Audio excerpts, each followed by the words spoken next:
The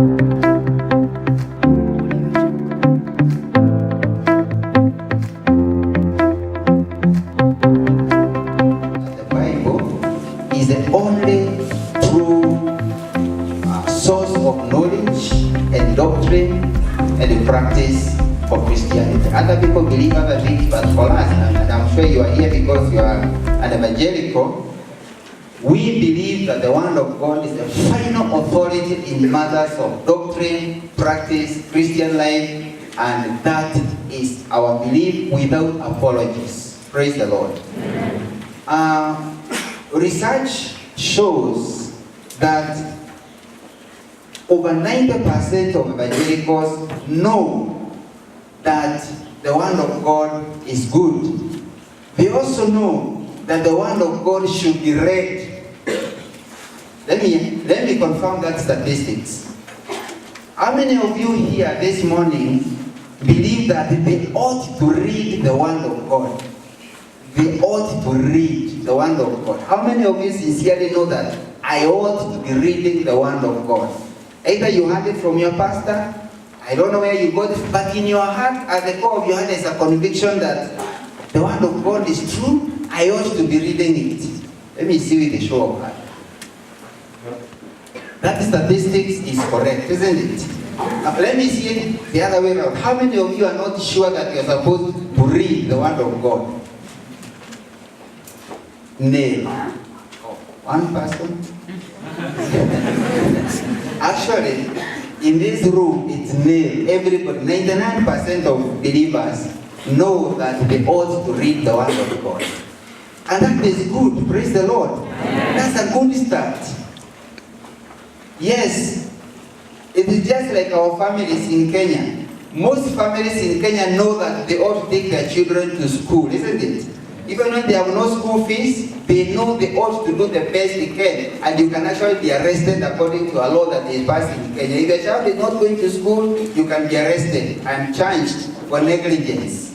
So in the same way, with the knowledge of the Word of God among us Christians. Now, when we come to the Lord, when the Lord saves us, this is the call that He gives to us as Christians in the book of Isaiah 55. This is a call for us to come to God. It says this: "Come, all you who are thirsty, come to the waters, and you who have no money, come, buy and eat. Come, buy wine and milk without money and without cost." Why spend money on that which is not bread? And why and your labor on what does not satisfy? Listen to me, and eat what is good, and you will delight in the richest of fares. Give ear and come to me. Listen that you may live. I will make an everlasting covenant with you, my faithful love promised to David. When every saint comes to the Lord, he is coming into an everlasting covenant with the Father through Jesus Christ, that we shall not be condemned on the last day. Instead, we shall live with the Father eternally. That's the nature of our covenant when we accept the Lord.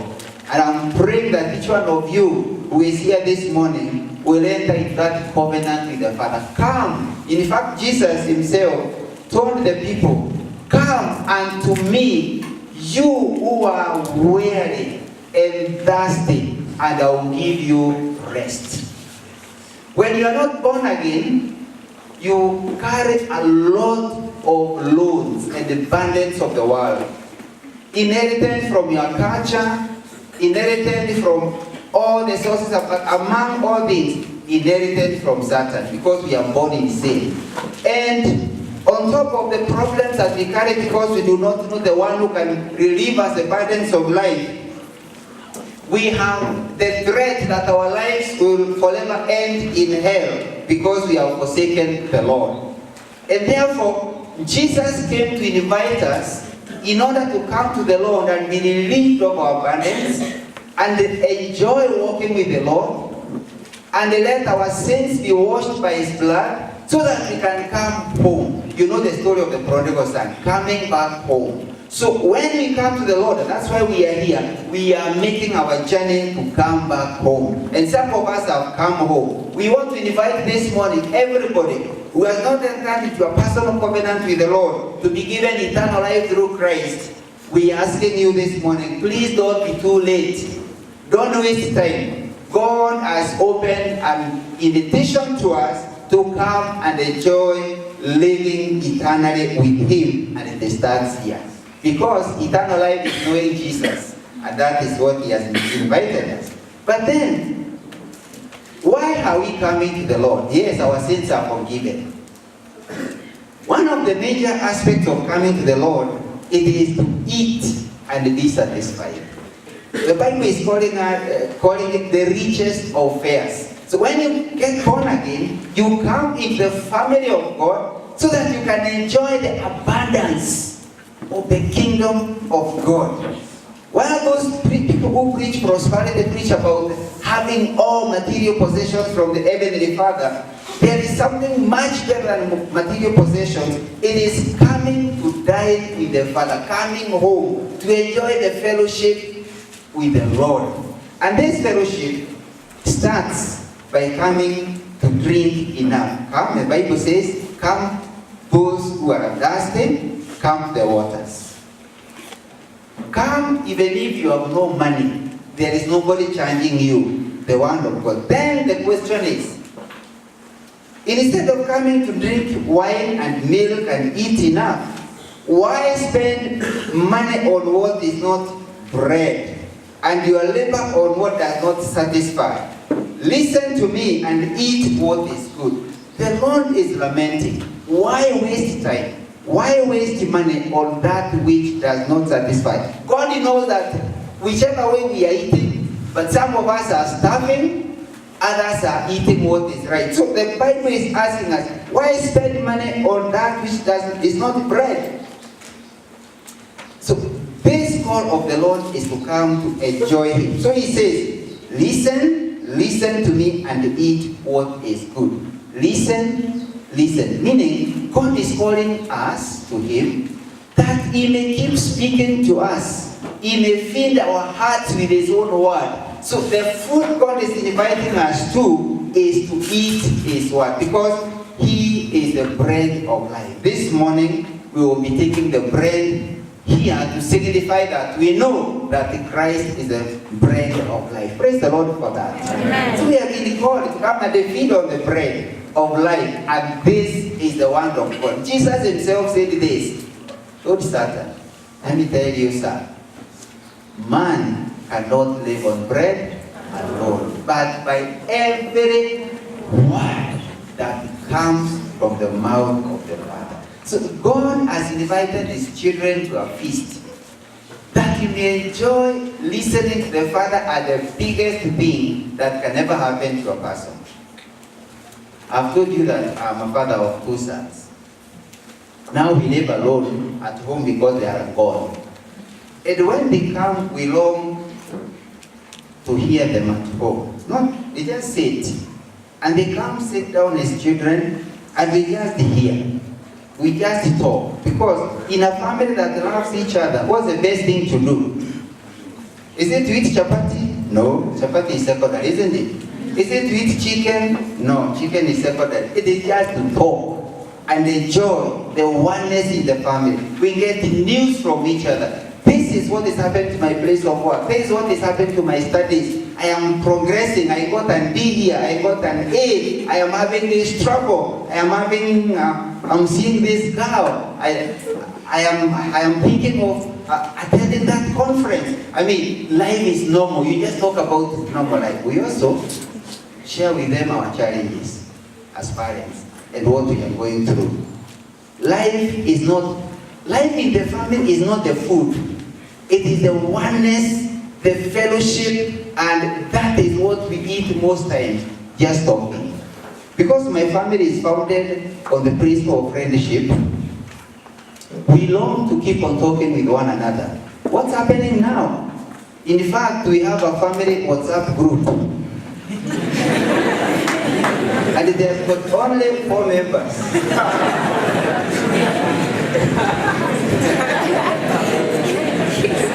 So you should see ourselves laughing. Then so we have been, because now we have been updated on how to communicate with disabled. We never knew. We have a great big texts. So in the sharing forum, you hear all manner of information in the family. It's a secret thing. It's talking, isn't it? Now, that is what God has called you into His kingdom. It is not forgiveness of sin is the door to enter in the family of the Lord, isn't it? Or if you just came and the Father gives you hearing. Oh, and you know, let me tell you, even if you don't want to get God's hearing, there are other people that receive His hearing. There's a time when Satan was passing through heaven and he was, where's Mama, come, put your up. What have you been doing? He said, I've just been moving up and down the earth. Just up and down. Then he was have you considered my servant Job? No, you know you have put a shield around him, nobody. So even if you don't enjoy fellowship with the fact others are enjoying fellowship, isn't it? They are talking with, including who? Satan. Until when you'll be put in the lake of fire, Satan still passes to heaven and is called. Even Jesus told us, actually, even demons, even Satan, I made them for my purpose. They are servants. Why don't take the opportunity to enjoy the fun? So that's why Peter says this. 1 Peter chapter 2, verse 2. He tells us this, like newborn babies, crave pure spiritual milk, that you may grow up in your salvation, now that you have tasted that the Lord is good. Now that you have tasted that the Lord is good, what is the business of a child? Not making tea. They have no hands to make tea. They have hands, but they can't make tea, isn't it?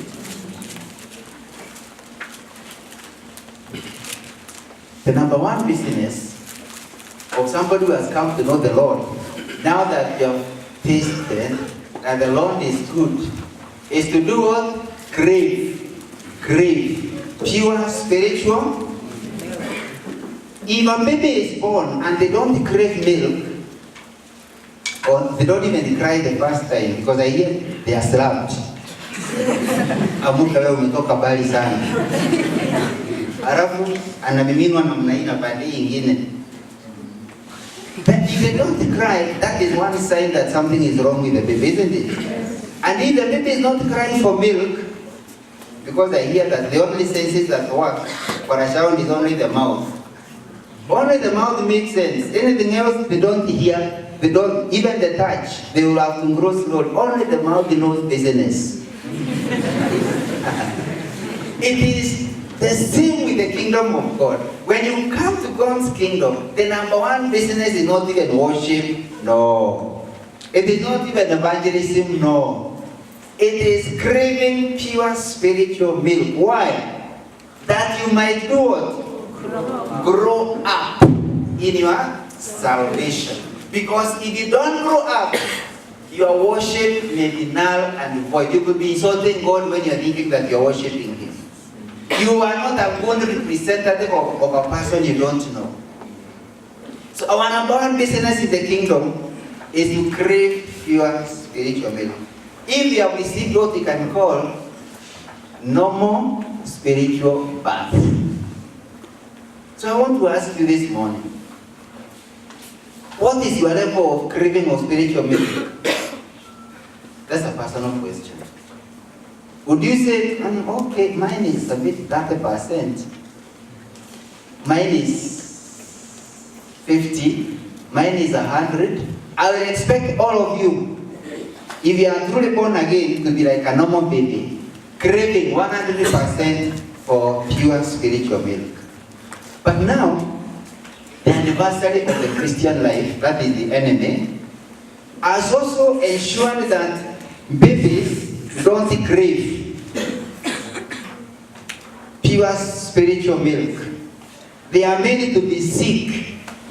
So that when Paul speaks to the Christians in the book of the Ephesians, he tells them this: when you come to God's kingdom, there is another kingdom in operation around our life, and this is the kingdom of the enemy. He is looking for somebody to devour. So the Christians, the book of Ephesians chapter 6, we are told by the word of the Lord to put on the full armor of the Lord so that we can be able to stand the wiles of the enemy, because he wants to pull us back to where we came from. He says from verse 10, finally, be strong in the Lord and in his mighty power. So we feel in order to be strong in the Lord. And therefore, when we are strong, we can stand against the wiles of the enemy. Finally, be strong in the Lord and in his mighty power. Put on the full armor of God so that you can take your stand against the devil's schemes. May it be known unto you this morning that if you have been genuinely converted and come to the kingdom of God, your adversary has become the devil. He used to be your friend, but as soon as your sins were forgiven, he became your enemy, your adversary, and the Bible advises us to put on the full armor so that we can stand against his schemes. I am a teacher by profession. Teachers are given the coursework, the curriculum, and you are told, use your profession to sit down and say how you are going to teach this curriculum in the whole year. So he divides the coursework into semesters or terms, then he comes back, he divides the work into a week, then he narrows it down to periods, isn't it? And for the period, he has to write an objective, the goal of what he wants to achieve by the end of 40 minutes. That's a profession, that's the way you are taught. So the whole scheme is divided up to the minute. So the scheme of work against you as a Christian by Satan, because in the Bible calls them schemes. Even if you're not aware, there are demons in charge with the schemes to ensure that these so-called, I think it doesn't believe that you are born again. These so-called Christians, we are going to make sure they fall. And therefore God wants us to put on the full armor of God because of the schemes of the enemy. And in the case you want to know a little bit of how the schemes work, the Bible says, for our struggle, in verse 12, for our struggle is not against flesh and blood, but against rulers, against principalities, against powers of this dark world, and against the spiritual forces of evil in the heavenly realm. Hey, that is scary, isn't it? That is scary, whether you are aware or not, isn't it?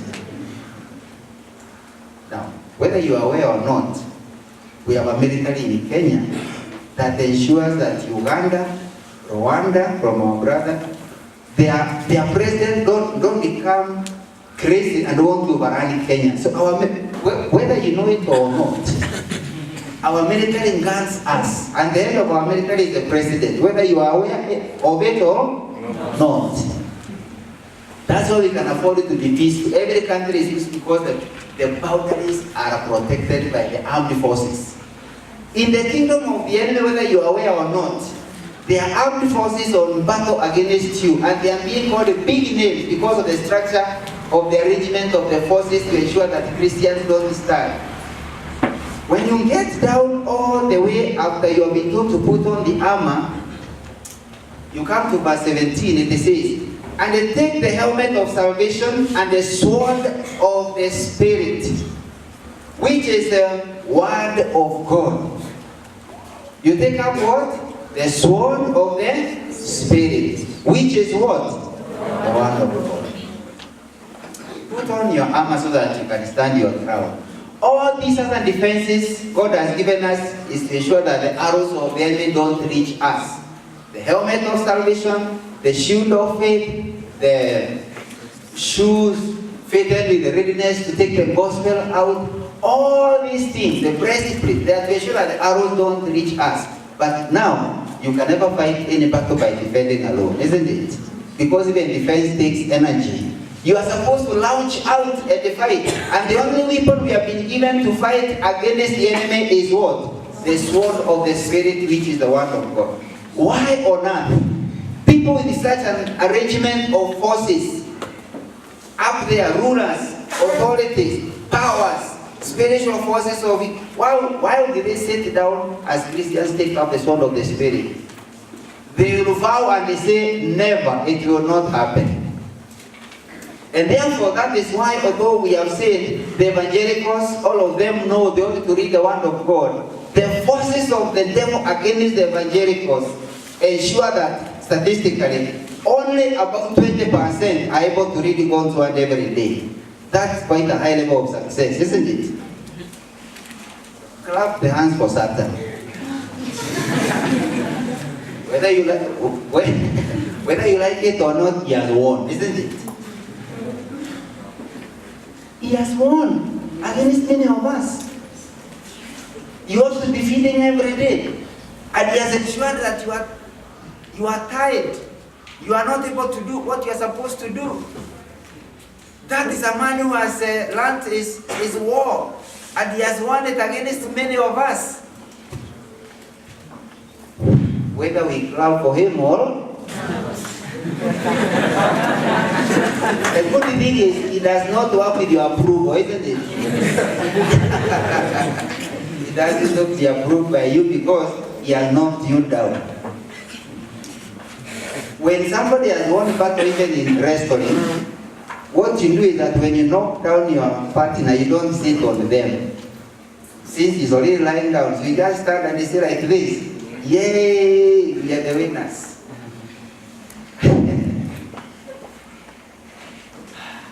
War against us. So we are saying, brethren, in short, the enemy will ensure that you don't take up the sword of the Spirit, which is the word of God, and that's why we, the evangelicals, although we are highly rated for believing the Bible is the word of God, yet only about 20% read God's word every day. So what happens? Some of us are listening to this sermon today, and I will not be preaching for more than 1 hour. I have been told to preach for 50 minutes. And you are very generous towards time. Thank you very much for that. Now, unfortunately, some of you will hear the sermon again on Sunday. What happens in between? What will you be feeding on? And still you are expected to overcome the enemy in those dark corners. You are supposed to overcome the spirit of rebellion in the college, the spirit of immorality in the college, the spirit of everything. Will you stand your ground? Okay, let's say you can stand because there is a way to resist. Okay, we can stand. But then, Christianity is not just about standing. Christianity is standing and advancing the work of the Lord, isn't it? If you are not strong, will you take up? Will you seize this institution for Christ? Will you look at every sinner and say, I want winning for Christ? Yes, you can stand. You may not fall in temptation, but are you advancing the work of the kingdom of God? It's two-way, brethren. That's why then, those of us who read the word of God because it was read in church, and from Monday to Saturday, you do not feed any other time. The forces of darkness up there are in a state of ecstasy in celebration. We won. They can't work. They have no energy. They are not strong. They don't defeat. We rule in this college because the Christians who are there are busy protecting themselves. They have no energy to fight. Christians, shall we take up this courage for Christ and shine for Him in your class, with your groups? And they say, we have seen a Christian. Everything they say is true. I want to be like these fellows. So the enemy prevents us from reading God's word using things we call consistency barriers. And consistency barriers are very funny things. you don't see any demon around them. Because Satan is a spirit. He is not authorized. It is illegal for the enemy to come into your room and steal your Bible. That is out of bounds for him. No spirit is supposed to rule this world that way. This world is an earthly kingdom given to us by the Lord. Only bodies of men rule this kingdom. But then Satan can inspire a thief to come and steal your Bible. So he can inspire him, come and steal your Bible, but that kind of theft is very rare. Still, all of us have our Bibles. And now, thankfully, many of us have the Bible in the mobile. So he uses consistency barriers because they are natural, they are human. So when you go back to the book of Job, when the deal between Satan and God was made to go and tempt Job, do you find any demon anywhere attacking Job? No. You hear forces which came and stole the camels. You hear the wind shook and the building collapsed and the children died. You hear the fire from heaven, lightning just came and destroyed the ship. They are natural forces, but behind them were strategists who had known at what point they are going to culminate together into a force that is going to break down the kingdom of Job. So Satan uses consistency barriers. Why? Because he exploits our lack of discipline. So, brethren, if you have wanted to read God's word and you have struggled, Satan uses consistency barriers to ensure that you have no discipline. So, a consistency barrier is any situation of life, any situation that prevents you from reading the Bible, including a headache, including boredom, including oversleeping, including lack of appetite for the word of God. All those forces are used, but they are all engineered from some other place. You are triggered with them. You are injected with them. Because when you are injected, then you kind of work naturally against the word of God. So today we want to answer the question. If as an evangelical I believe the word of God is right, if the Bible is telling me that I ought to take up the shield of the Spirit so that I can resist the enemy and fight against it, how can I overcome consistency barriers against Bible reading? Number one thing, the only way you can know that you don't know mathematics is to start doing mathematics, isn't it? Then you know I've forgotten the formula. Still. Yeah.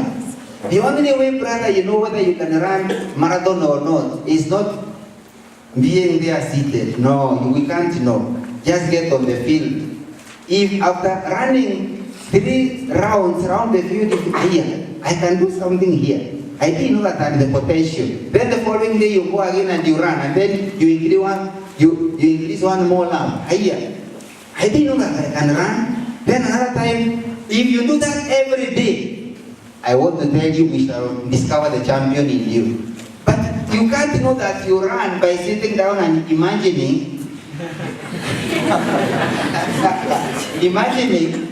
I think I can break a record here. I think I can show it. All what I need is a t-shirt with some open area here and then it is white on the arms. I think if I wear like that, I think I can make it. No. You plunge yourself in the field, then you start running. So the way to overcome consistency barriers, the number one principle is this: start reading the Bible. Amen. From where? From Genesis, without skipping chapters. I know many of you have read Genesis, true or false? Because there was a sense in you that I think I can read the Bible, isn't it? And I'm going to start from Genesis. The Genesis is the most read book of the Bible. With the people who intend to make a shot at the Bible, isn't it? That is good. Praise the Lord for that. And then there will be a day when You are not able to wake up. You wake up and you try to drag yourself out of bed. You find you have no energy. You are dead. So you look at the watch. I can't lift my head out of bed. But wait a minute. You get energy from nowhere.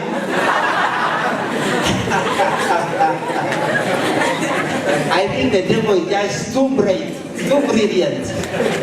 For us human beings, wait until it's time for class or breakfast. What? You are off.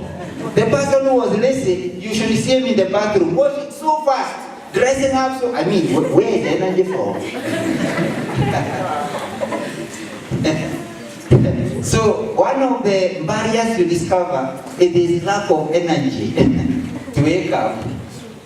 So you ask, God, when I wake up in the morning, I have no energy whatsoever to read the Bible. I have no interest whatsoever. How do I do that? The second point is you do this. You are woken up, you have no energy. You make a proposal to yourself. Use just common sense. God has blessed us with a lot of common sense. In fact, you should see how young children know how to peel bananas. They don't eat the skin. Children, isn't it? Even the monkeys peel bananas. In fact, it's so admirable to see a monkey eating a banana. It knows how to peel. And we are not monkeys. Especially those of us who have been to school. Just start reading.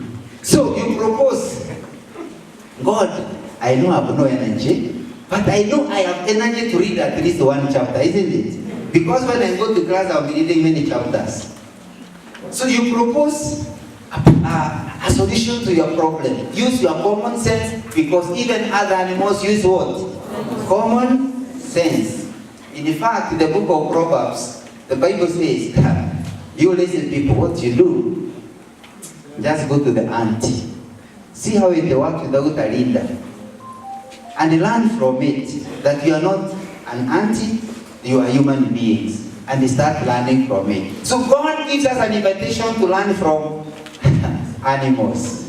Because we were the last of the creation of animals, the superior race of animals that think, that manage the rest of animals. So propose a solution. If it is you are feeling so sleepy, I wake up in the morning and I feel too sleepy, I am not able to read the Bible. Propose a solution. You may realize, every evening I sleep very late. I sleep at 1. What am I doing that makes me sleep that late? Nothing. Just watching movies. I just come to the Wi-Fi and I start downloading films and the clips. I watch until what? Late. And surely enough, when you wake up in the morning at 5, you want to read the Bible, do you expect yourself to have energy? You know you cannot have energy. So you might propose a solution. God, I am going to be sleeping early for the sake of meeting with you. Now, you have invaded the kingdom of Satan by your resolution. Because he had enticed you with many things to do in the evening, which now rob you the time to meet with God. So you begin organizing your life and say, then you write on your room, no visitors beyond 10 p.m. It's my room, not anybody's room. So you're the manager of your own room, isn't it? Yes. Yeah. Manage yourself. No visitors beyond, because I am tenderly asleep. You are proposing your solution. Brothers, if you wait for God to propose these things for you, He will not. He will tell you, go to the auntie. Then He will tell you, go out where the chickens live.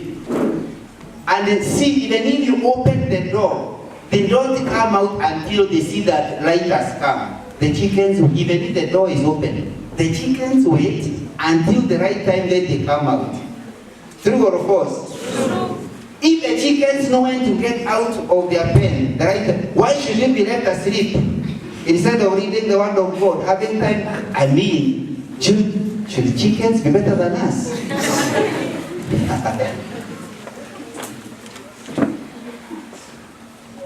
So when you have proposed your solution to the problem, one major thing is left. Demons will come and ask you, What do you think you are doing? You can't make it. So he is challenging your conviction. Why are you doing what you know you cannot? You know you cannot run this marathon. Why are you trying to attempt something you know you have already failed? I want to tell you, Satan is smart at ensuring that you don't attempt anything. In fact, Satan has attempted to discourage so many of us that he has succeeded by telling us, if you wake up to read the Bible, you will die. That's why many Christians don't read. Because you think, if you wake up to read, you'll do what? He doesn't use the word dead, he uses other ones. He uses it's very boring. He uses it's not possible. The Bible is very big. It is. And the people he is telling that the Bible is big or it is not legible. Look at the names, the botanical names that you have to memorize to know about the plants and animals. This brain of ours, the capability is so huge that the only place it succeeds to lie to us is on the basis of the word of God. So when you propose your solution on what to do, I have said the next challenge is what? Conviction. That's the point where you win this battle or you succeed. You are proposed to wake up early. What's the basis for that? Then you tell Satan, every hardworking Kenyan wakes up early. True or false? That's just natural knowledge. Still, every president of the world wakes up early. Because the principle of life is this.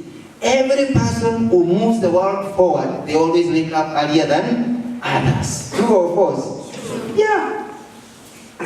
Even Jesus. In Mark chapter 1 verse 35, very early in the morning, Jesus woke up, went and found a solitary place where he prayed. Because why? Jesus was a mover of the world, isn't it? So if you want to move your world, if you want to succeed, if you want to be meeting the Father before the day breaks up, and you go and enjoy God and talk with Him and you sing a song to Him, you've got to learn to wake up much earlier than others. Praise the Lord for us. Choir people, choir members, before you come to sing to us, have you sung to the Lord? Have you woken up and told God, Father, this morning I want to sing to you that song. And I want you to listen very carefully because I've practiced to come and sing to you, Father.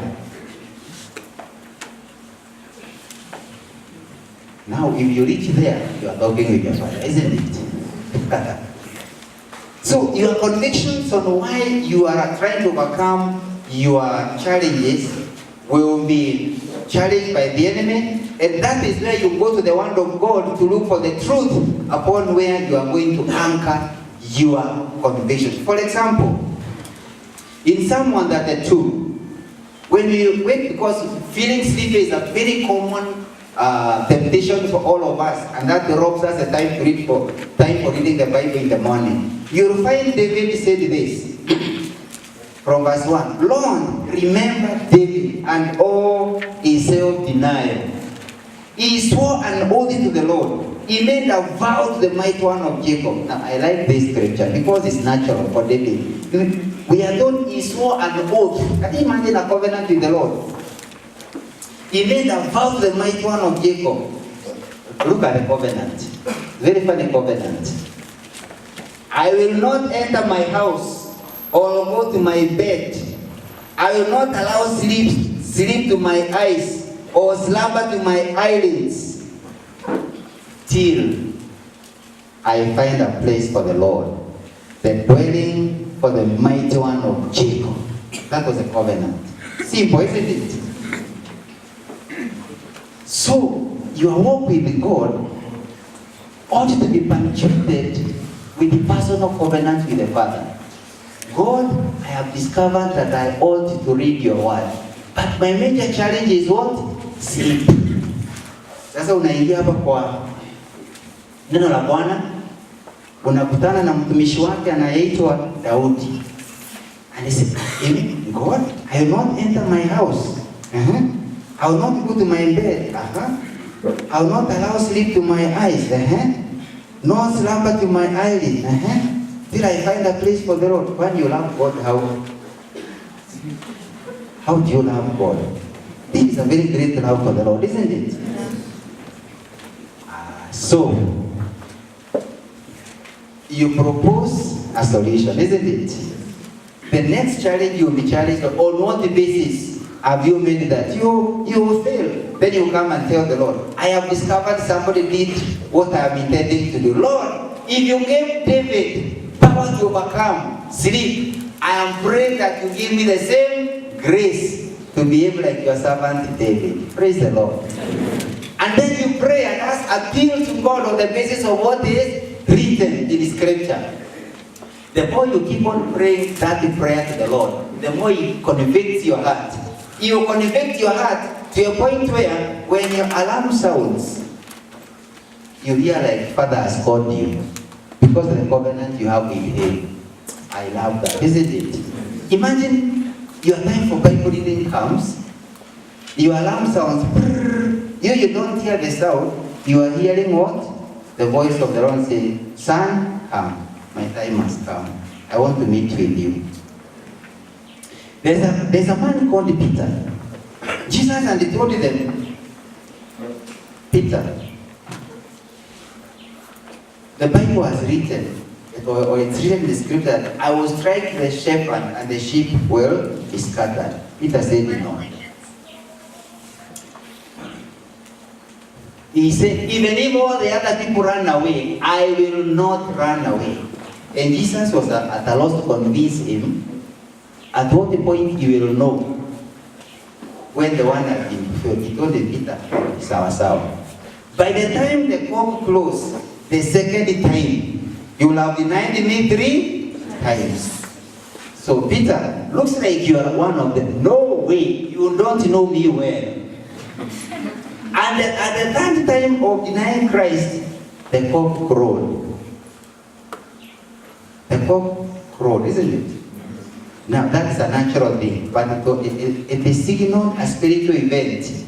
Peter cried because the sound of the cock and a spiritual meeting, isn't it? It is a covenant that Jesus had told him. When, as you grow up in your Bible reading, you come to the point where when your alarm sounds, you hear what? Father telling you it's time to wake up and read the word of God. I am already waiting for you. Praise them. I hope that you stop hearing the sound of the alarm. You hear Father saying, come, wake up. So you practice this until you know, you mean I can overcome? You practice until even when your body is trying to get out of bed, you wake up, you get out of bed, then when you are there, you can tell your body you can cry now. I don't care. You are in charge of your body, isn't it? That is being called a spiritual person. A spiritual person is somebody who is in charge of his own life. He is not led by the feelings of the flesh. You wake up, you tell yourself pain or without pain, we move ahead. Then when you wake up, you look at the body and tell it, we have won that one. We have given ourselves a living sacrifice to the Lord. Now, when you reach there, you begin to practice that. We can only say, you begin to realize the potential in you for reading God's word because of taking one step of faith. May the Lord help us, brethren. There is no consistency barrier you cannot overcome. But you have to do what? Start reading the Bible, isn't it? Then you begin to pick out your consistency barriers and propose a solution that is workable. If it is sleeping late, you say, I will wake up, or I'll be sleeping early enough. If it is being too messy, I will be organized. There is no solution you cannot propose now, because even if you don't, other animals are proposing their solutions for survival. And then you look for scripture to back your conviction. You pray to the Lord to give you the grace to overcome that. Then you start living it out. As I conclude that bit, the most beautiful part of human creation is this, and grace called conditioning. Now again, we share the same element with animals. Have you seen a dog? When a plate is thrown up, it knows how to catch it. A dog. A dog? That is amazing. I have a video clip where a man is jumping with the 4 dogs with a rope. He has trained them, all of them jump like this. Perfect timing. You can see one is slow, but it is catching up. Dogs trained to do wonderful things. What about human beings here? So we share one thing with animals, conditioning. So even as we can be conditioned to do the right thing for the Lord, isn't it? Such as waking up to read God's word. 2, which animals don't have. We have the grace of the Lord Jesus Christ supporting us. Heaven is on our side to overcome the enemy. Brethren, may the Lord help us to read God's word. You don't have to stop when your food is here. You can only be called a fool in the scripture because fools have a major disadvantage. They do not know how to make decisions.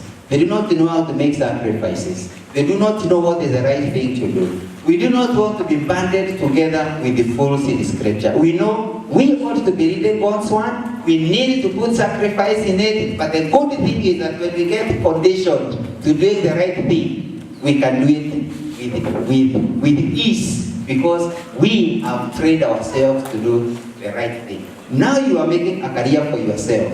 The things you'll be trained to do.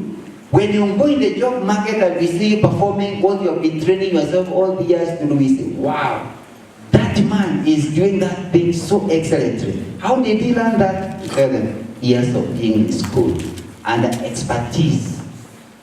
Lecturer showing me what I ought to do. That's why I'm doing what I'm doing. Why did you spend all this time, all this money in school? I wanted to get skills. That is what God has done with talents. He likes them to be nurtured, to be trained, and that includes the discipline of reading God's word. The discipline of reading God's word is not a talent, neither is it a gift of the Spirit. It's a discipline which we cultivate consistently until it becomes part of us. I am reading through the Bible now, my 39th round. And I don't understand why people find it difficult to read God's word, but I understand when I look back. I know how much I struggled. Until the Lord gave me the grace to build discipline. Until discipline becomes your nature. You know, if you are so blessed, for example, to learn how to drive. If you are so blessed, okay, let's not go very hard. If you are blessed enough to know how to ride a bicycle, do you know it is impossible to forget to ride a bicycle? True or false? True. Yeah, it's impossible. How can you forget how it is in you, it's in your blood, it's not here in the head. Disciplines are not in the head, they are in the system, isn't it? Yeah. So you just sit on a bicycle, you go, isn't it? Because you are trained. So finally, brethren, the reason why we are here this weekend is to say, you can also be trained to make it easy to become a Bible. But that's why we were appreciated that came to the workshop yesterday. And even if you didn't come, you can train yourself to read the Bible using the principles we have said. Because they are God-given principles. They were. Therefore, you brethren, every saint here ought to be reading God's word because that's why you are called into God's kingdom. To fit in His word, to grow up so that you can reflect the glory of the Lord through your life, conquer the enemy, and extend the kingdom of God. And the question is, how will you resist?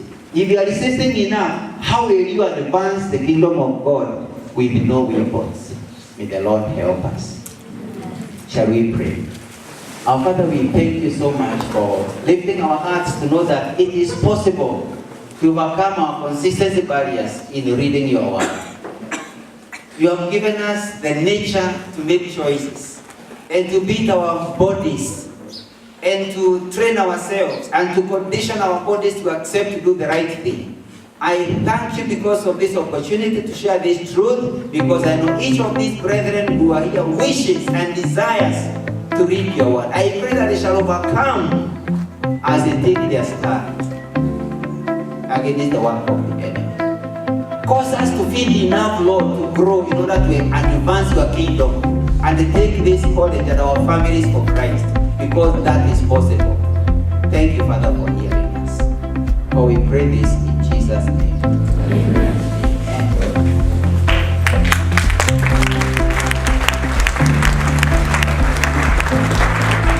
Thank you very much. We have in our ministry, we have written a book here called The Power in Consistent Bible.